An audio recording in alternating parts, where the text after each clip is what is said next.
bien. Hablamos de la organogénesis, que es una estructura, que es una cosa que vamos a hablar muy por encima, ¿vale? La organogénesis, como su nombre indica, es el proceso de formación de los diferentes tejidos y órganos del animal a partir de la diferenciación de las células que forman cada una de las tres hojas embrionarias: endo, meso y ectodermo. Bueno, simplemente os voy a decir, como curiosidad, de dónde viene cada uno, ¿no?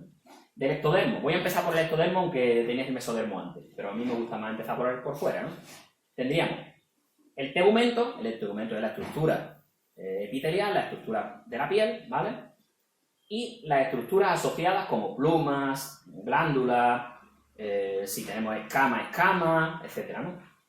Y también el tejido nervioso y las células receptoras de los órganos de los sentidos. Toda esa estructura es como si se metieran hacia adentro, y es que se meten hacia adentro en el desarrollo embrionario formando una estructura que se llama tubo neural, y a partir de ahí se forma cerebro, médula espinal, los nervios y los receptores. El mesodermo formaría el aparato circulatorio, el excretor, por eso decía yo que el corazón, las cavidades del corazón, aurícula y ventrícula, eran cavidades celómicas, ¿vale? El reproductor, el revestimiento de las cavidades internas, también el aparato locomotor, hueso, músculo, etc. Y de los vertebrados, evidentemente, y la dermis de la piel de los mamíferos. Ojo, la epidermis, he dicho antes, forma el tegumento, y a partir de la epidermis, a partir de lo que es la capa viva de la piel, la dermis, ya estaríamos hablando de proveniente del mesodermo, la endodermis también, ¿de acuerdo? O sea que solamente la epidermis sería ectodérmica. El endodermo formaría el aparato digestivo y respiratorio, las glándulas anejas, hígado, páncreas y la vejiga urinaria. Fijaros, los riñones eran mesodérmicos, pero la vejiga urinaria, uretra y demás ya es endodermo, ¿de acuerdo? En animales diblásticos no aparecería la estructura derivada del mesodermo. Lógicamente esos animales van a ser más sencillos. ¿Quién eran los diblásticos? Volvemos un poquillo atrás. Eran aquí mis primos los poríferos y los nidarios y tenóforos. O sea, animales que no tienen estructura tipo tejido y órganos así muy diferenciados, ¿vale? Bueno. En los embriones de reptiles, aves y mamíferos, después de la gastrulación se formarían las membranas extraembrionarias. Esta es otra pregunta que pongo siempre en el examen. Las membranas extraembrionarias, que se encargarían de la protección del embrión, entre otras funciones, ¿vale? Bueno, ¿cuáles son esas membranas extraembrionarias? Pues estaríamos hablando, bueno, después la vais a ver ahí un poquillo puesta en el asunto, ¿vale? Pero yo lo digo. Estaremos hablando del corion, sería la más externa, derivada del mesodermo, y se encargaría de evitar la pérdida de agua del huevo y de regular el intercambio de gases. ¿Qué quiere decir esto? Que si nosotros cogemos un huevecito de gallina fecundado y se nos ocurre la feliz idea, fecundado, no el huevo que vamos a comer, ¿vale? Se nos ocurre la feliz idea de ponerlo en un ambiente sin oxígeno, una caja cerrada, hermética, meterlo en agüita, pues nos cargamos el pollo. Así de claro, aunque el agua esté caliente. El amnios sería una capa intermedia derivada también del mesodermo, rodeando el embrión por todas las partes, conectado a la zona del alantoide, ¿vale? En el interior del amnio estaría el líquido amniótico que protege al embrión de golpe. Nosotros estamos hablando de un huevo, podéis imaginar un huevo de gallina y tal, nosotros evidentemente también tenemos corion y también tenemos amnios. Porque el amnios, ¿qué es? La bolsa realmente donde está el feto ahí protegido, ¿no? Cuando nosotros hablamos de placenta, se nos ocurre la infeliz idea de que la placenta es lo que envuelve al embrión. No, falso. Los que habéis estado conmigo otros años tenéis que saberlo porque os lo he dicho. Pero si no, pues refrescamos la idea. La placenta es la estructura que conecta, que alimenta, en nuestro caso, como somos mamíferos placentarios, pues en la sangre de la madre con la sangre del embrión y lo nutre, ¿no? Pero no es la membrana que envuelve. La membrana que envuelve es la membrana amniótica, el amnios. ¿De acuerdo? Bueno, el alantoides, peces y anfibios carecerían de amnios, por lo que se denomina anamniota, ¿vale? Si os fijáis, los huevos, habéis visto alguna vez huevos de peces o de anfibios, son huevos muy blanditos, realmente poco resistentes, pues ese amnio no lo tiene. El alantoide serían membranas intermedias formadas a partir del endodermo, encargadas de la respiración del embrión y de la acumulación de sustancias de desecho. El alantoide es importante para que no se contamine, o para que no se intoxique, mejor dicho, el embrión. Después tendríamos el saco vitelino, que sería interna, formada a partir del endodermo, y rodea la masa del vitelo, ¿vale? La masa que va a alimentar. En la mayor parte de los mamíferos, el corion y el alantoide se unirían con los tejidos de la pared del útero para formar la placenta y el cordón umbilical, ¿vale?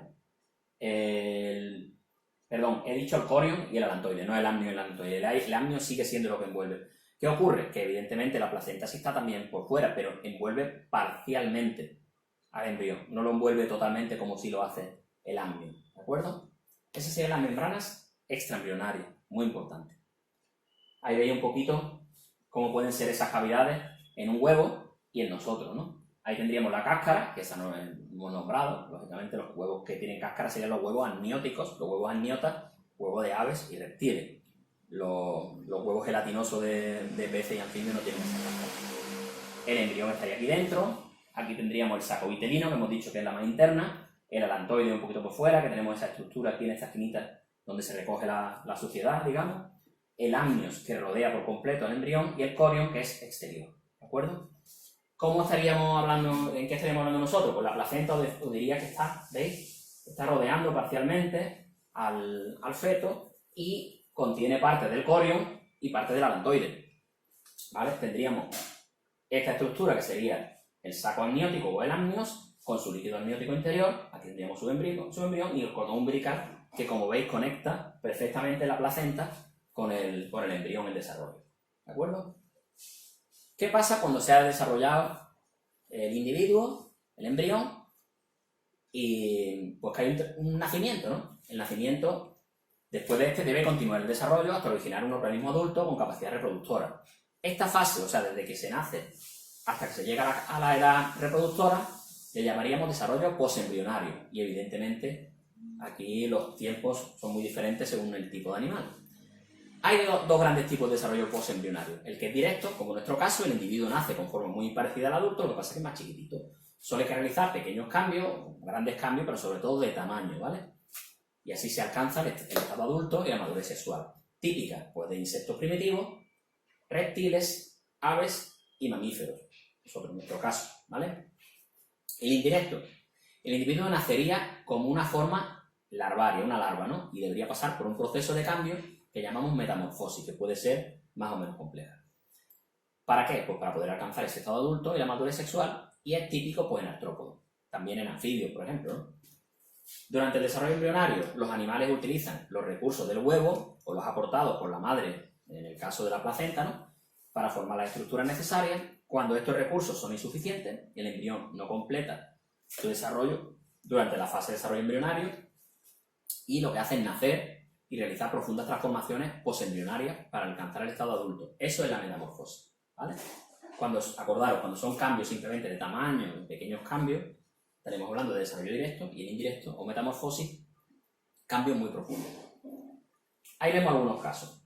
El desarrollo indirecto podría ser incompleto, los animales nacen como forma muy similar a los adultos, van creciendo y cambiando su estructura de forma gradual, sin cesar su actividad, característico de los anfibios y algunos tipos de artrópodos. O sea, realmente el anfibio no forma una fase de capullo en la que no está haciendo nada, sino que simplemente gradualmente, imaginaros, el anfibio primero tiene forma de alevín de pez, después va creciendo las patas de atrás, después las patas de adelante, la cabeza se le va haciendo tipo anfibio y por último pierde la cola si es un anuro, una rana o un sapo. Si es un urodelo, o sea, una salamandra, un tritón, conservará su cola.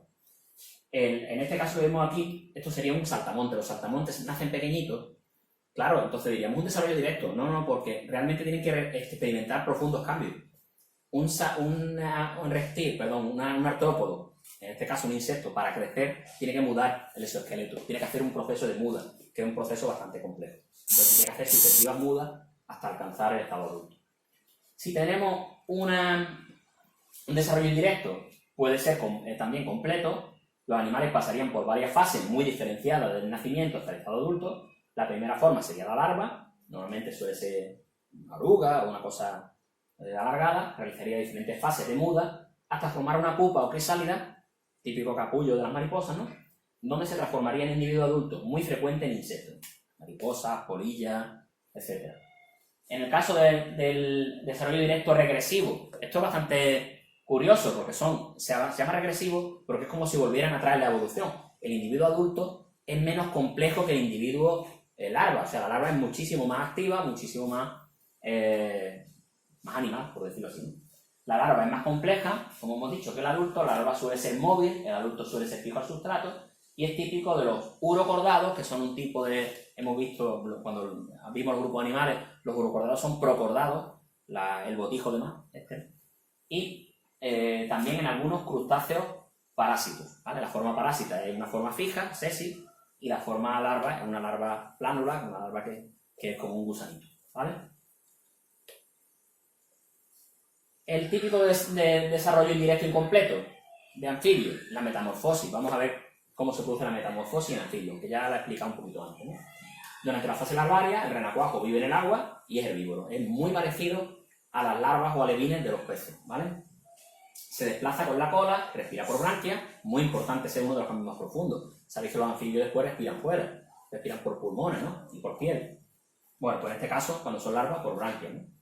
Y también por la piel, aunque tienen pulmones. Esos pulmones están formándose, igual que nos pasa a nosotros cuando tenemos a lo mejor 4 meses, estamos en el interior del vientre de nuestra madre y nuestros pulmones están ahí, pero no están activos, ¿no? Excretan amoníaco, muy importante también porque veremos que los anfibios adultos excretan urea, o sea que los profundos cambios metabólicos son tremendos, ¿no? Ahí veis como en el renacuajo se producirían profundos cambios anatómicos externos e internos hacia una rana. Primero del huevo se desarrollaría el embrión, después el renacuajo con cola, el renacuajo empezaría a tener patas, ganaría primero las patas de atrás, acordaros, primero las de atrás y después las de adelante, hasta convertirse en una rana adulta que en este caso también perdería la cola. En fase adulta la rana vive en tierra, aunque vive muy cerca, muy relacionada con un medio acuático, y es carnívora. Veíamos que el primer cambio que el renacuajo era herbívoro y era acuático, este es terrestre y carnívoro. Se desplaza con las patas en lugar de con la cola y respira por pulmones y por piel en lugar de por branquias y por piel, y excreta urea cuando este excretaba amoníaco. Fijaros qué cambio más profundo. Este animal, aunque es el mismo, parece que no tiene nada que ver. Sus estructuras metabólicas y anatómicas son muy diferentes, ¿vale? Por eso se llama metamorfosis. El desarrollo indirecto incompleto en insectos, metamorfosis hemimetabólica, ¿vale? Hablamos de los huevos, eso veis que se ve aquí, no se ve muy bien, es un tallo lleno de huevos que se depositan en la vegetación, cerca del agua. Cuando nace las ninfas bajarían hasta el agua, alimentándose de pequeños insectos y larvas. O sea que realmente estos individuos larvarios son ya carnívoros, ¿vale? La ninfa madura se sube a una ranita y sufre sucesivos cambios. En cada muda va aumentando de tamaño, aunque su aspecto es bastante parecido. En la primera muda, la ninfa de la libélula desarrolla las alas. Ese es el cambio más radical que tiene. El resto ya es simplemente crecer. Y estaríamos hablando, evidentemente, de la libélula. Cuando tenemos desarrollo indirecto completo, no incompleto, en insectos sería la metamorfosis holometabólica. No hemimetabólica, hemi significa la mitad, holo es completo. Estaremos hablando de huevos depositados en la vegetación, las larvas se alimentan de forma voraz, serían un individuo con unas patitas así muy, muy típicas. Cuando alcanzan un tamaño suficientemente grande se transforman en una pupa, un capullito, que queda inactiva durante un periodo de tiempo y después de la pupa emerge el escarabajo adulto, por ejemplo. Ha querido poner uno que no sea la típica mariposa, ¿vale? Para que vean que los escarabajos se producen aquí. Bueno, el poner un escarabajo no es ninguna tontería. Los escarabajos, los coleópteros, los escarabajos, son el grupo de animales más numeroso de la Tierra. Estamos hablando de unas 950.000 especies aproximadamente de escarabajos. Mariquitas y demás son también escarabajos. Decimos escarabajo y se nos viene a la cabeza el escarabajo pelotero o el escarabajo de Egipto, y hay muchísimos escarabajos distintos, ¿vale? ¿Dónde se localiza el embrión durante el desarrollo embrionario? Bueno, pues el desarrollo postembrionario se realizaría en el medio externo, pero el desarrollo embrionario puede producirse en el interior de la madre o en el exterior. En animales con fecundación externa, normalmente el desarrollo se lleva a cabo en el exterior, y en animales con fecundación interna, el desarrollo puede tener lugar tanto en el interior como en el exterior. En el caso de los ovíparos, el desarrollo se realizaría en el exterior de la madre, en el interior de una cubierta protectora llamada huevo, y tendríamos en este caso las aves, muchos insectos voladores y no voladores, mayoría de peces, de reptiles, de anfibios y de monotremas, de mamíferos, los mamíferos monotremas. ¿Qué son los mamíferos monotremas? Pues el ornitorrinco y el equidna. Los ovovivíparos, el desarrollo se realizaría en el interior de una cubierta protectora dentro del aparato reproductor materno. O sea, el individuo se desarrolla en un huevo, pero ese huevo no sale de la madre, nada más que cuando eclosiona. En este caso el embrión se alimentaría del vitelo del huevo, no habría conexión con la madre, ¿vale? Estaríamos hablando de muchos tiburones y otros peces, algunas serpientes, algunas víboras y algunas especies de camaleones y moscas y escarabajos, ¿vale? En el caso de los vivíparos, el desarrollo se realiza total y absolutamente en el interior del aparato reproductor materno y estaríamos hablando de algunos áfidos, como el pulgón. Los áfidos son un tipo de arácnido. El caballito de mar, me explico. El caballito de mar, el desarrollo se produce en el interior de... son huevos que la madre expulsa y el padre captura en una bolsa donde alimenta a esas crías y donde se desarrolla en el interior del aparato reproductor, en este caso del aparato reproductor, no del aparato, de la estructura que tiene el macho para proteger a esos huevos. También algunos anfibios como las cecilias, que son las cecilias, son una estructura, unos anfibénidos que se llaman, que son una especie de serpiente, por decirlo así, una mezcla entre gusano y serpiente con unas patitas, ¿vale? Un animal bastante extraño que ya vimos cuando vimos el grupo de animales. Recordad un poquito, en el libro está, ¿vale? Las lagartijas y serpientes, como la de cascabel, tienen también este tipo de desarrollo vivíparo y, evidentemente, la mayoría de los mamíferos placentarios y marsupiales. Quitando los equinas y los ornitorrincos, el resto de mamíferos, ¿vale? Nos quedan ya los ciclos biológicos en animales. Los animales, a diferencia de las plantas, pueden presentar dos tipos de ciclos biológicos muy diversos. Ciclos biológicos muy diversos. ¿Qué es el ciclo biológico? El conjunto de etapas por las que pasa un individuo desde que nace hasta que origina un nuevo individuo que repetirá ese mismo ciclo. Parámetros que definen el tipo de ciclo biológico, pues serían la alternancia de generaciones, que se produce debido a la reproducción sexual, lo que implica formación de gametos, haploides y cigotos, generalmente diploides, aunque esto no siempre es así.